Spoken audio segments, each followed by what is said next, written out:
Fala galera, beleza? Aqui é o Wagner Rambo do WR Kits Channel e este é mais um vídeo de engenharia eletrônica, a nossa clássica videoaula de sexta. Hoje o assunto é eletrônica analógica, muitos estão pedindo mais amplificadores e eu tenho um bem legal para apresentar para você, que é um amplificador de potência utilizando transistores NPN. Você vai gostar da aplicação, então já deixa o seu like, se inscreva, se é novo por aqui. Tem amplo conteúdo. Este vídeo é um oferecimento da Toroid do Brasil, transformadores toroidais e indutores sob medida em toroid.com.br. Também Tiger Comp, a loja fera em componentes eletrônicos, tigercomp.com.br. Nas suas compras na Tiger, utilize o cupom WRKITS para obter desconto. Estão prontos para mais uma clássica legendária de sexta? Let's get started!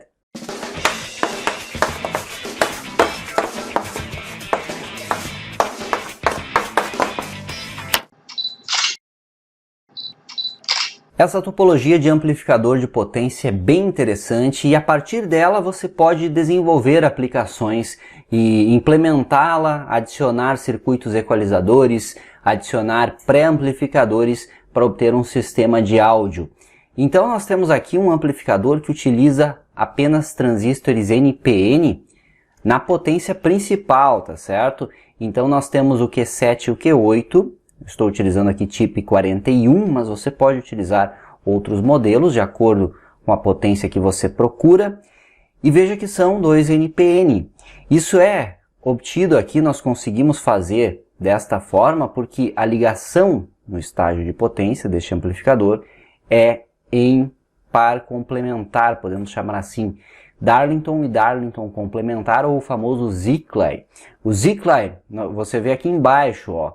Veja que o Q6, o BC327, é um PNP, e em cima nós temos um NPN. E conseguimos a excursão dos semiciclos positivos aqui no estágio superior e dos semiciclos negativos no estágio inferior.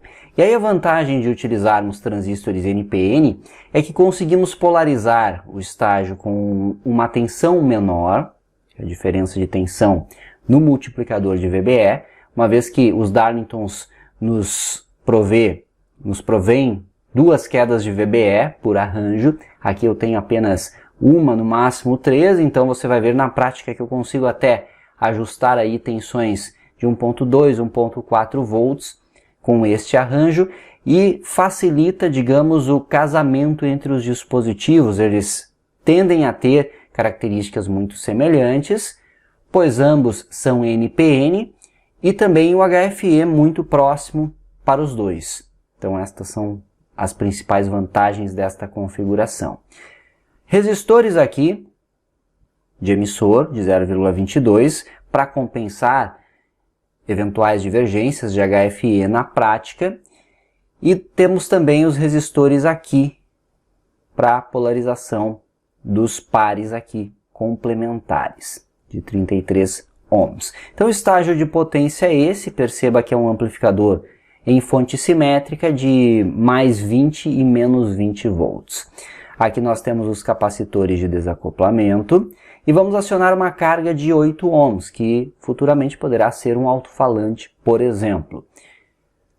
Eu vou utilizar para polarização no estágio de potência um multiplicador de VBE. Então eu utilizo outro NPN aqui, chip 41, que tem os resistores R11, R12 e P2, que é um trimpote. Ajustando o P2, eu modifico a queda de tensão entre coletor e emissor desse transistor NPN, que é justamente a tensão que vai para as bases dos transistores de potência, que eu preciso polarizá-los em classe AB de operação, para evitar a distorção de crossover. Então, tensões acima de 1.2, 1.3, nós já conseguimos praticar com este circuito até mais ou menos 3 quedas de VBE, 1.8 volts para este arranjo aqui. Então eu ajusto na prática esse trimpote para obter o menor consumo possível. Afinal, queremos que sem a presença de um sinal nós tenhamos o menor consumo possível e com a presença nós não queremos distorção. Então esse é o propósito deste arranjo aqui que já estudamos também em outras oportunidades. Q3 é o nosso amplificador de tensão. Veja que ele está com o emissor direto para -V. Isso significa que teremos um alto ganho. O mínimo que aplicarmos na entrada, nós vamos amplificar bastante em função deste arranjo aqui, com uma impedância baixíssima no emissor do dispositivo. Se você quiser diminuir um pouco o ganho, você pode colocar aqui resistores da ordem de alguns ohms, 10 ohms a 100 ohms, você pode experimentar aqui entre emissor e "-V", caso queira reduzir esse ganho. A carga de coletor é o R7 juntamente com o multiplicador de VBE. Então, outra possibilidade para este circuito, futuramente, em caso de desejarmos reduzir distorções ainda mais, é a adição de um arranjo em bootstrap, que provê uma realimentação positiva aqui, aumentando consideravelmente a impedância de coletor, a carga de coletor em Q3, e aí conseguindo um ganho bem ajustado, um ganho fixo, uma vez que eu terei praticamente o equivalente a uma fonte de corrente constante com esse recurso de bootstrapping. E nada impede que você mesmo, projetista, já faça esse teste, caso queira testar outras aplicações para um arranjo semelhante. Então aqui nós trazemos uma ideia inicial para você desenvolver em cima dela. Como você vê também, nós temos uma malha de realimentação negativa, composta por C5, R9, R10 e C4. Nós vamos aqui reduzir oscilações com o C5 e o C6 também está aqui para evitar ruídos de alta frequência. Esse é o capacitor de Miller, que evita a amplificação de sinais de RF, uma vez que os sinais de RF vão diretamente aqui para o coletor, não sendo amplificados pelo estágio de VAS aqui, o amplificador de tensão do nosso amplificador de potência. E sinais AC, que retornam aqui, fazem o caminho por R10 e C4. Então, equilibrando o estágio de entrada, que é um par diferencial, você já deve ter reparado. A polarização do par diferencial se dá por R2 aqui na base de Q1 e R9, que tem o mesmo valor. R9 é conectado a GND através da carga de 8 ohms. Então, basicamente assim que em DC funciona o equilíbrio deste par diferencial. Utilizamos dois transistores PNP, BC557. Você também pode utilizar o BC559, que tem baixo índice de ruído. As cargas de coletor são estes resistores de 330 ohms. E eu tenho resistores pequenos de emissor para compensar divergências entre os dispositivos, que o par diferencial ele é bem sensível e utilizando estes resistores de emissor nós conseguimos dar uma compensada nisso. Este arranjo aqui provê então a tail current para o estágio diferencial para minha entrada. C3 é um filtro passa-baixas formado por P1, R8 junto com C3 aqui, e o P1 me possibilita um ajuste de offset de saída. Na prática nós vamos atuar em P1 antes de qualquer coisa para ter aí uma tensão DC sobre a carga praticamente igual a zero. Em uma alimentação simétrica é isso que procuramos, uma tensão de saída praticamente nula sobre a minha carga. Em amplificadores que não têm fonte simétrica, nós temos um acoplamento com capacitor, que vai para o alto-falante, você já deve ter visto, já trouxemos também aqui exemplos. Na entrada nós temos mais um filtro de RF aqui, um resistor para casar impedância com um pré que virá antes, caso você queira implementar, e o capacitor de acoplamento aqui de 10 micro. Então este é o circuito, um circuito bem interessante para você começar a testar estágios amplificadores em fonte simétrica e além disso a grande vantagem de apresentar NPN apenas aqui na potência principal. Possibilita aí o uso de transistores maiores conforme a potência desejada. Vamos para uma simulação aqui, eu já estou com LTI Spice. Então veja que rodando aqui eu aplico um sinal, vamos diminuir ainda mais esse sinal. Começarei com um sinal de 50 milivolts e olha o que eu tenho na saída. Ó. Passa de 10 VPP com este sinal baixíssimo de 50 milivolts de amplitude, que é 100 milivolts. Então está passando de 10 volts pico a pico aqui como você pode ver, é um ganho bastante elevado. Então consigo ir até mais ou menos uns 180 mV pico a pico. Então vamos colocar ponto 0,9. E aí eu tenho praticamente 20 VPP sobre uma carga de 8 ohms. Então eu posso medir aqui no LT Spice a potência, que dá em torno de 6 watts. Pode parecer pouca coisa, mas 6 watts entregues a uma carga de 8 ohms já faz um barulhinho. E você pode, de novo, pegar esta topologia e ir implementando. Você pode aumentar a tensão, recalcular os componentes e ir evoluindo o circuito. Quem fez o nosso curso de áudio e amplificadores profissionais, que eu indico para você que gosta dessa área, já sabe calcular aí um amplificador de potência. E eu aproveito para recomendar a todos o curso Entendendo Eletrônica Analógica com Pio Rambo, um curso sensacional para você que quer dominar circuitos analógicos. Lá tem um módulo dedicado a amplificadores com vários exemplos e montagens práticas para você fazer também. Tá aí o nosso circuito, então nós temos em torno aí de 20 volts pico a pico. Eu posso medir aqui também, temos praticamente 7 volts RMS. Então se eu fizer 7 ao quadrado dividido por 8, de novo, 7 ao quadrado dividido por 8, 6,12 watts. Então fechou com o que medimos aqui no LT Spice. Vamos fazer uma análise AC para ver a resposta em frequência do dispositivo também, que é sempre algo interessante. Estou aqui no LT Spice, então já aproveito para lembrar que temos curso de LT Spice também para quem se interessar neste simulador. Então rodando aqui a simulação, está aí a resposta em frequência. Veja que ele responde muito bem aqui na faixa de interesse. A partir dos 20 kHz ele começa a cair. E vamos fazer essa varredura de frequência na prática também. Então ele vai caindo a amplitude, 40 kHz mais ou menos, nós temos uma atenuação já perceptível, e até os 100 ele já cai consideravelmente. Então se você ver aqui em 300 já estamos em 13 dB, comparado com a resposta convencional, que fica em torno de 40 dB nesta análise aqui, que vai por toda a faixa de áudio de interesse até os 20 kHz aqui, quando ele começa a decair ali nos 40 kHz.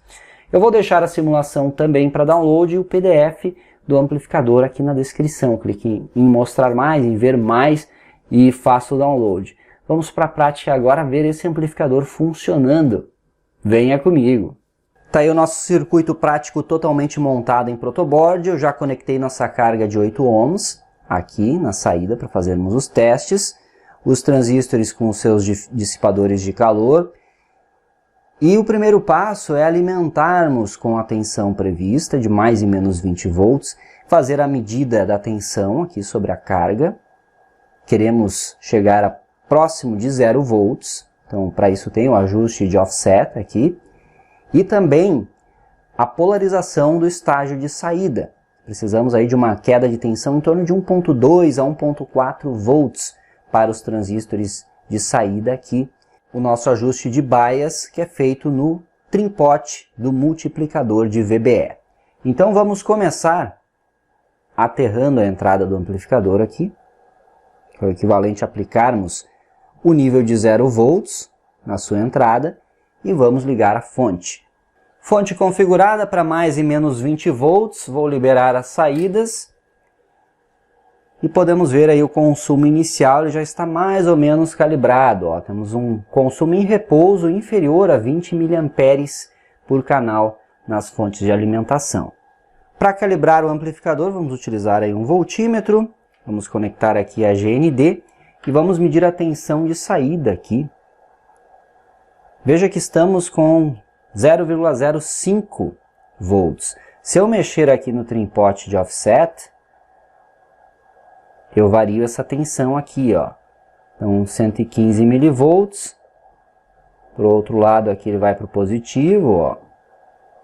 Então nós ajustamos o trim pot até obter o mínimo possível, ó. Aqui consegui um ajuste ainda melhor, 0,008 volts.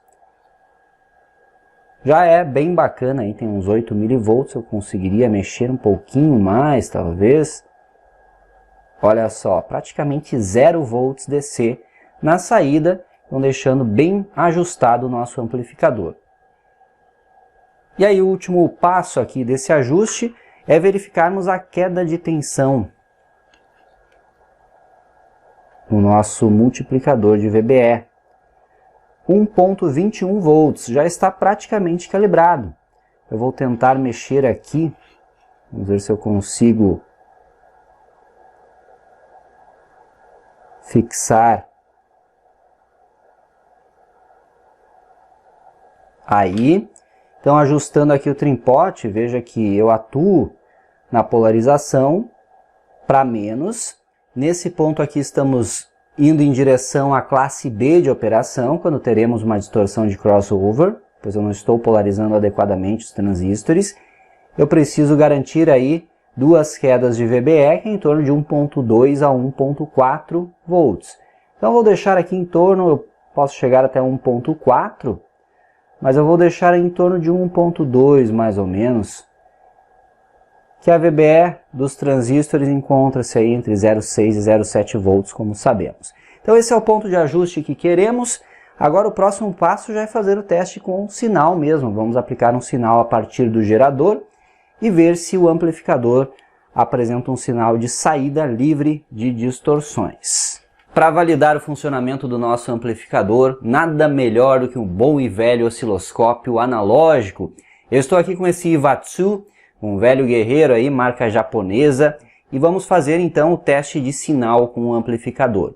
Então vamos ajustar aqui os canais do osciloscópio analógico, aplicar um sinal ao amplificador e ver o acionamento desta carga aqui de 8 ohms. Devemos chegar em torno aí de uns 20 volts pico a pico sobre a carga de 8 ohms.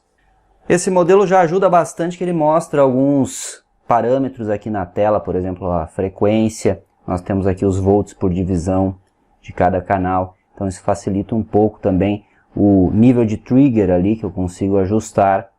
Então vamos posicioná-los aqui. Ambos estão em GND, então a referência do osciloscópio analógico nós encontramos assim, colocamos para GND o canal, posicionamos aqui ao centro, depois liberamos para ver se estamos com o offset zerado. O que é legal do osciloscópio analógico é a sua resposta imediata. Eu movimento aqui o potenciômetro e eu vejo a linha do sinal correspondendo na mesma hora. Isso é bem legal, bem fluido para trabalharmos. Então vamos injetar um sinal no amplificador e verificar aí o ganho e também a resposta em frequência do mesmo. Tudo isso é possível fazer com um simples osciloscópio analógico. Vamos ajustar o gerador aqui para 1 kHz de frequência. Uma amplitude bem baixa inicialmente, 10 mV pico a pico, pois o ganho é alto desse amplificador, offset em 0 volts. E sinal senoidal aqui. Vamos liberar a saída do circuito. Então estamos aqui com os canais em GND. Vou centralizar eles, já vamos liberar aqui. E já vemos o sinal de saída, olha como o ganho é alto desse amplificador. 10 mV pico a pico já gera esse sinal bacana aqui na saída, como podemos ver. Vamos aumentar essa amplitude. Agora ele está medindo aqui 1 kHz, antes não estava registrando. Então nós temos aí o nosso sinal, bacana, limpo. Vamos colocar aí 50 mV pico a pico. Então já conseguimos ver aqui uma amplitude bem interessante, ó. Uma divisão vertical para mais, ele está ocupando aqui. Estamos em 5 volts por divisão, significa que estamos em mais de 5 VPP nesse instante. Ali no canal 1 nós praticamente não vemos o sinal, pois ele está bem pequeno, ó, mas eu consigo observar que está ali a entrada de 50 mV pico a pico. Vamos aumentar mais, Agora em 100 VPP na entrada, nós já temos aí mais de 10 VPP. Vamos centralizar aqui o canal. Ó, estamos ocupando duas gratículas verticais, significa aí mais de 10 volts pico a pico, pois cada divisão vertical é 5 volts, como estamos vendo ali na configuração. Então, aumentando um pouquinho mais, nós conseguimos chegar aí, observe, a 20 VPP, legal demais, sem que haja distorção. Então, estamos com 20 volts pico a pico, acionando esta carga aqui de 8 ohms com o nosso amplificador. Então, nesse momento eu já sinto um aquecimento aqui na carga e, obviamente, também nos transistores de saída, temos um aquecimento aqui que começa a ocorrer. Vamos fazer uma varredura de frequência agora, acompanhe ali no frequencímetro, 2 kHz, 3, 4, vamos chegar em 10, ele deve começar a atenuar lá pelos 40 kHz mais ou menos, este amplificador aqui. 10 kHz, legal o sinal, aumentando aqui agora em 15 kHz, bonita demais a resposta aqui dos ajustes de um osciloscópio analógico. Olha só, é na hora, né? Muito legal isso. Então, aumentando aqui mais, vamos chegar aos 20 kHz, ele já começa a atenuar um pouco, mas o corte mesmo deve ocorrer ali acima dos 40. Então, em 30, atenuou mais um pouco, 40 kHz. Então, a partir daqui ele vai decaindo até os 100 kHz, mais ou menos como vimos no simulador a resposta. Ó. 100 kHz de frequência, temos esse resultado aqui na saída. Com 2 volts por divisão, um pouco mais de 2 divisões verticais, nos resulta aí em torno de 5 VPP, podemos afirmar aqui. Ó. Se colocar em 5 VPP, ele ocupa aí uma divisão. Tá aí, sinal ocupando uma divisão a 100 kHz. Show de bola! Então, o amplificador funcionando aí na faixa de frequência prevista. Vamos aumentar aqui só para ver onde ele atenua por completo. 200 kHz, 300, 500 ele já está bem baixo aí. E o nosso frequencímetro também já se perdeu, ó. Mas até uns 300 kHz nós conseguimos ver aqui bem o resultado do nosso sinal. Agora vamos a baixas frequências. Vou voltar aqui para o 1K. Está aí o nosso sinal de 1 kHz. Então, retornando aqui, veja que ele não atenua até os 100 Hz. Maravilha. Eu consigo aí um resultado bacana até uns 50 Hz mais ou menos com este amplificador. Já fica um pouco mais difícil de analisar, mas conseguimos ver aí o sinal. E com isso concluímos aí a nossa análise do amplificador, que está funcionando maravilhosamente bem. É mais um modelo, aí, mais uma topologia de amplificadores para você utilizar e estudar e tentar implementá-lo com equalizadores, pré-amplificadores. Tudo isso e mais um pouco no curso também Entendendo Eletrônica Analógica com Pio Rambo, que está simplesmente imperdível. Consulte a descrição aqui do vídeo para mais informações. E só para concluir aqui, vamos aumentar a amplitude até observar a distorção. Olha só, 20 VPP, aqui nós já começamos a ter distorção. Ó. Então, nesse ponto, o circuito já começa a distorcer. Então, de fato, em torno de 20 VPP eu consigo um sinal livre de distorções, o que já é um excelente amplificador. Já permite aí várias aplicações e já faz algum barulho com toda a certeza. Tem sexta, tem clássica sempre no seu WR Kits Channel, então continue acompanhando o nosso canal. Isso encerra mais uma clássica de sexta. Obrigado por assistir, continue acompanhando sempre. Maratone os nossos vídeos e se é novo por aqui, se inscreva. tem muito conteúdo para você.